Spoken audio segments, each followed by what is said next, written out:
bioterrorism, a form of terrorism that utilizes the intentional release of weaponized biological agents to induce a state of panic within a city, region or country, such as viruses, bacteria, or toxins. Biological weapons were initially meant to terrorize a population by utilizing the bodies of the dead, or the dying for besieging. It was later found out that it would not just terrorize a population, but weaken it through infections and, later, deaths. Unlike conventional weapons which can be seen, bioweapons can be easily hidden in a small container, even if the container is small. However, it still maintains its capacity to infect an entire population. Most bioweapons manifest as symptoms similar to a typical cold or flu. However, their identity will not be known until it's too late. As a result, the target population will be in a constant state of paranoia, never knowing when and where the next strike is, and whether or not their cold is actually a weaponized agent bred to kill. Bioweapons are indiscriminate. If the weapon is intended for combatants, it's still likely for civilians to be affected. If a city is targeted, the whole region could be infected. Migrants from that city could travel to another country and start infecting another population. As a result, imports from infected countries could be quarantined, harming businesses. Hospitals could be overloaded, meaning some would not have the opportunity to be treated. Bioweapons were an accidental creation, born from the brutal terror tactics used by Hannibal, back during 184 BC. He noticed that decaying corpses could make an entire population sick. The practice was continued by different factions up until the discovery of microorganisms through microscopy.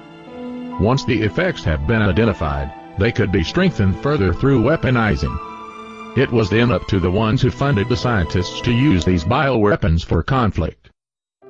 In September 1984, in an attempt to influence local elections in Antelope, Oregon, it was suspected that the Rajneesh cult contaminated local salad bars with Salmonella enterica. There were 751 reported cases of illness with 45 hospitalized. The Salmonella genus includes over 2,500 strains of bacteria. Over 1,400 of these serotypes cause disease. All pathogenic strains are in the Salmonella enterica species. The World Health Organization, WHO, divides Salmonella disease into 3 categories: Typhoidal Salmonella, Non-Typhoidal Salmonella, and Animal Salmonella. The last category is rarely found in humans, but if spread to humans, may be life-threatening. Refrigeration prevents the growth of Salmonella, but it will not kill them, allowing them to remain dormant for long periods of time. As a potential biological agent, Salmonella bacteria would be most likely as weaponized as aerosol, or contaminated food and water. In 2001, anthrax attacks in the United States occurred over the course of several weeks beginning on Tuesday, September 18, 2001, 1 week after the September 11th attacks. Letters containing anthrax spores were mailed to several news media offices and 2 Democratic U.S. senators, killing 5 people and infecting 17 others. Anthrax is an acute disease caused by the bacterium Bacillus anthracis. Most forms of the disease are lethal, and it affects both humans and animals. There are now effective vaccines against anthrax, and some forms of the disease respond well to antibiotic treatment. On April 16, 2013, an envelope that tested positive for ricin was intercepted at the U.S. Capitol's off-site mail facility in Washington, D.C. According to reports, the envelope was addressed to the office of Senator Roger Wicker. The next day, an envelope addressed to President Obama tested positive for ricin. Ricin is a highly toxic, naturally occurring lectin, a carbohydrate-binding protein, produced in the seeds of the castor oil plant, Ricinus communis. A dose the size of a few grains of table salt can kill an adult human. Its potency led to numerous cases such as the assassination of Georgy Markov in 1978. Up until today, scientists are continuously researching microorganisms that will fight against bioterrorism, some of which are defensins, passive antibiotics, and epiglocatic gallate.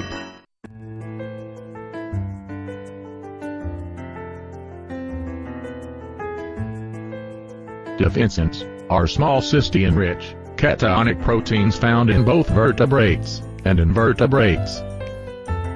They have also been reported in plants. They are, and function as, host defense peptides. They are active against bacteria, fungi, envelope, and non-envelope viruses.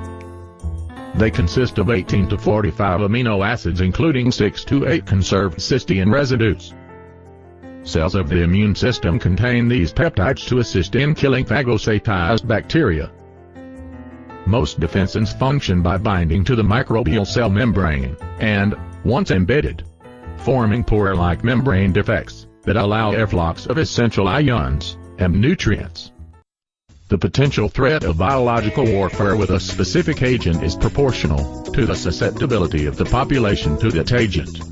Preventing disease after exposure to a biological agent is partially a function of the immunity of the exposed individual. The only available countermeasure that can provide immediate immunity against a biological agent is passive antibody. Unlike vaccines, which require time to induce protective immunity, and depend on the host's ability to mount an immune response, passive antibody can theoretically confer protection regardless of the immune status of the host. Specific antibodies are active against the major agents of bioterrorism, including anthrax, smallpox, botulinum toxin, and plague. Tea is one of the most ancient and popular beverages around the world. It is made from the leaf of the plant, Camellia sinensis.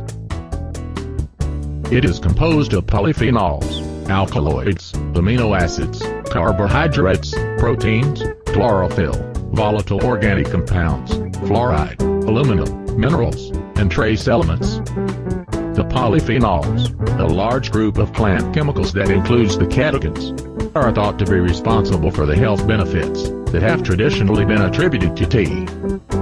Tea leaves begin to wilt and oxidize shortly after harvesting. During oxidation, chemicals in the leaves are broken down by enzymes, resulting in darkening of the leaves and the well-recognized aroma of tea. The amount of oxidation and other aspects of processing determine the type of tea. Unlike coffee, tea is not harmful, but it's important to know why tea is very beneficial to our health. Black tea has extremely low caffeine content, which is great for circulation, and it doesn't end with just that. Black tea is known to help moisturize the skin, improve oral and bone health, hydrate the body, prevention of cancer and stroke, and it can even be used against bioterrorism. Researchers in the United Kingdom seem to suggest that black tea can be powerful enough to successfully counter the deadly effects of a bioterrorism attack. 1 cup of black tea won't cure you if you have been poisoned.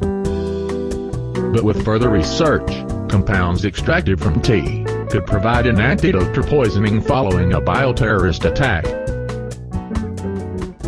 Along with the other researchers, Dr. Simon Richardson, senior lecturer in biopharmaceutical sciences at the University of Greenwich School of Science, examined the various compounds naturally found in black tea, and discovered that one in particular, epiglocatic gallate or EGCG, disables ricin's toxic effects.